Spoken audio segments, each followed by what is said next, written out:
అంటే అసలు జగన్మోహన్ రెడ్డి గారి 5 సంవత్సరాల పరిపాలన మీద ఏమంటారు పవన్ కళ్యాణ్ గారు?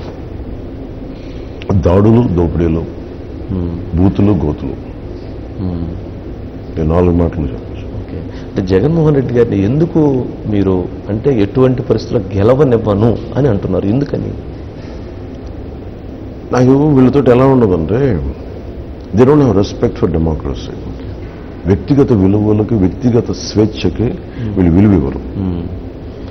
ప్రతి ఒక్కళ్ళు వాళ్ళ దగ్గర బానిసలు అనుకుంటారు.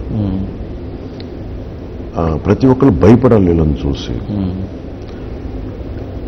దేశానికి సంబంధించిన ఆస్తిపాస్తుల మీద నియంత్రణ వీళ్ళకే ఉండాలి, ఇంకెవరికున్నా కానీ భయపెట్టేస్తాం, భయపెట్టి దోచేసుకుంటాం.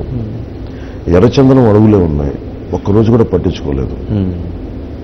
వీళ్ళకి ఏంటంటే వ్యక్తులందరూ భయపడాలి వీళ్ళని చూసి. నాకు బేసిక్గా నాకు ఒకటేనంటే మా fanatic to safeguard democracy. Okay. వీళ్ళు antithesis for democracy. Jagan is antithesis for democracy.